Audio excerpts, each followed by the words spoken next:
ሄዳችሁ ወደ እነዚህን ሙያዎች ወደ ሰርቪስነት ልቀይሯቸው ትችላላችሁ ማለት ነው። ኦኬ ሶ የመጀመሪያው ሶሻል ሚዲያ ማርኬቲንግ ነው ወይም ደግሞ ኤስኤምኤም እያለ የምንጠራው ነው።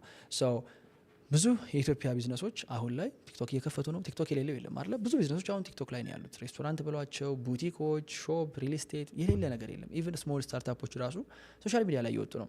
እውነት ለመናገር ግን እነዚህ ቢዝነሶች ራሳቸውን እንዴት በሶሻል ሚዲያ ፕሮሞት ማድረግ እንዳለባቸው አያውቁም። ስለዚህ ሶሻል ሚዲያ ማርኬቲንግ አንደርስታንዲንጉ ካላችሁ ኦፈር ልታደረጉት ወይም ደግሞ ልሰጡት የምትችሉት የመጀመሪያው ሰርቪስ ምን ሊሆን ይችላል?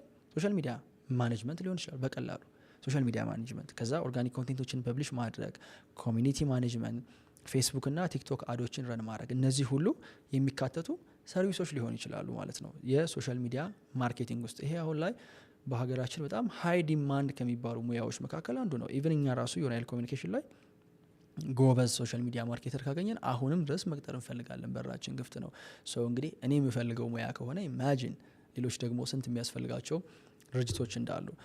ለምሳሌ አንድ የሆነ ልብስ መሸጫ ቡቲክ አዲስ አበባ ውስጥ ያለ አዳዲስ እቃዎችን ያስገባል። ኢንስታግራም ላይ ኤንጌጅ የሚያደርጉ ፖስቶችን ፐብሊሽ ማድረግ ሊፈልግ ይችላል። ስለዚህ ግዴታ ኤክስፐርት መሆን አይጠበቅባችሁም። ኮንሲስተንትሊ እነዛን እንትኖች ፕሮዳክቶች ሄዳችሁ ፎቶ እያነሳችሁ ሞዴሎችን እያመጣችሁ እንዲለብሱት ቪዲዮ እንዲቀርጹ እያደረጋችሁ ሶሻል ሚዲያ ላይ ኮንሲስተንትሊ ፐብሊሽ ማድረግ የምትችሉ ከሆነ ለዛ ቡቲክ በጣም ጥሩ ደንበኛ ነው የምታመጡለት። ስለዚህ ገንዘብ ለመክፈል ፈቃደኛ ይሆናሉ ማለት ነው። ኦኬ ይህ እንግዲህ ሶሻል ሚዲያ ማርኬቲንግ ላይ የምትሰጡት ሰርቪስ ነው። እንደ ፍሪላንሰር ሙናችሁ ልሰሩ ትችላላችሁ። ከፈለጋችሁ ደግሞ ቪዲዮ ከሚቀርጹ ኮንቴንት ከሚጽፉ ሰዎች ጋር ፓርትነር በማድረግ ኤጀንሲ ልታደርጉት ትችላላችሁ ማለት ነው። ሁለተኛው ሰርቪሳችሁ ሊሆን የሚችለው ምንድነው? ኮንቴንት ክሪኤሽን ነው ማለት ነው። ብዙ ቢዝነሶች አሁን ላይ ሶሻል ሚዲያ ላይ እንዴት ፑሽ ማድረግ እንዳለባቸው አያውቁም። ኮንቴንት ክሪኤሽንን እንደ ሰርቪስ ስትሸጡት እንዴት ነው የምታደርጉት? አንድ ለምሳሌ ፐርሰናል ብራንድ ሊኖር ይችላል፣ ዮናስ የሚባል ማለት ነው።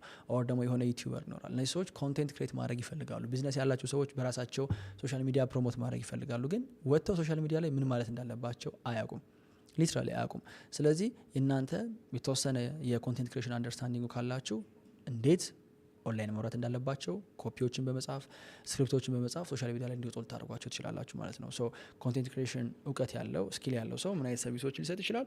የመጀመሪያው የሾርትና ሎንግ ቪዲዮ ስክሪፕቶችን መጻፍ፣ የረጅምና የአጫጭርና የረጃጅም ቪዲዮዎችን ስክሪፕት መጻፍ፣ ብሎግ ፖስቶችን ለምሳሌ ቴሌግራም ላይ ሊሆን ይችላል፣ ፌስቡክ ላይ የሚጻፉ ቴክስት ፖስቶችን መጻፍ፣ የፕሮዳክት ዲስክሪፕሽኖች ሊሆኑ ይችላሉ።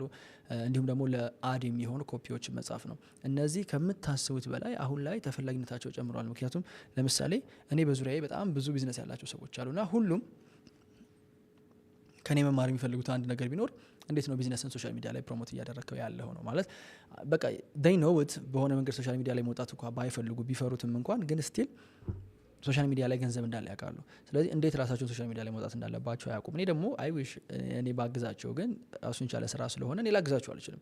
እነዛ ሰዎች እንዴት መጻፍ እንዳለባቸው እንዴት ማውራት እንዳለባቸው አያውቁም፣ ግን ሀሳብ አላቸው።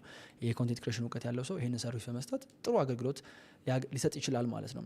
ሶስተኛው ቪዲዮ ኤዲቲንግ ነው። ይሄኛው ሃይ ኢንካም ስኪል ነው። አሁን ላይ ሶሻል ሚዲያ ላይ ዶሚኔት ያደረገው ኮንቴንት ቪዲዮ ነው። ቲክቶክን ብትሉ፣ ኢንስታግራም ላይ ብትሉ፣ ዩቲዩብ ላይ ብትሉ ኤቭሪቲንግ ኢዝ ቢካሚንግ ቪዲዮ። አሁን ላይ ብዙ ኦልሞስት ሶሻል ሚዲያ ላይ ከ80% በላይ የሚሆነው ኮንቴንት ቪዲዮ ነው ተብሎ ነው የሚጠራው። ስለዚህ ቢዝነሶች፣ ኢንፍሉዌንሰሮች አጫጭር ቪዲዮችን ይፈልጋሉ፣ አቴንሽን ማምጣት ይፈልጋሉ። ስለዚህ ቪዲዮ ኤዲቲንግ የተማረ ሰው ሊሰጠው የሚችለው ሰርቪስ ምን ሊሆን ይችላል? አንደኛ ቲክቶክ ቪዲዮዎችን ፕሮዲውስ ማድረግ። እኔ ለምሳሌ ዩቲዩብ አለኝ።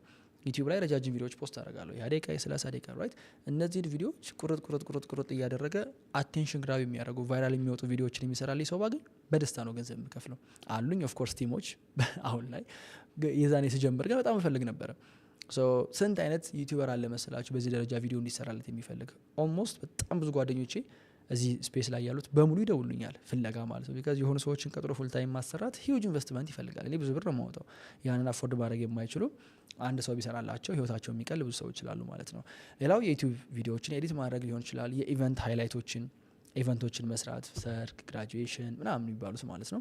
ከዛ ደግሞ ቅድም የነገርኳቸው ሪፐርፐዚንግ ቪዲዮዎች ከዩቲዩብ ወደ ሾርት የሚቀየሩ ሪፐርፐዝ ቪዲዮዎችን መስራት፣ እነዚህም እንደ ቪዲዮ ኤዲቲንግ ሰርቪስ ሊቆጠሩ ይችላሉ ማለት ነው። ለምሳሌ የሆነ አንድ ሞቲቬሽናል ስፒከር ሊሆን ይችላል ዩቲዩብ ላይ 30 ደቂቃ ቪዲዮ ፐብሊሽ የሚያደርግ። እነዚህን አንድ የ30 ደቂቃ ቪዲዮ ወደ 5 አጫጭር ቪዲዮዎች ከፋፍሎ ለዛ ሰውዬ በመስጠት ጥሩ አገልግሎት ልታመጡ ትችላላችሁ።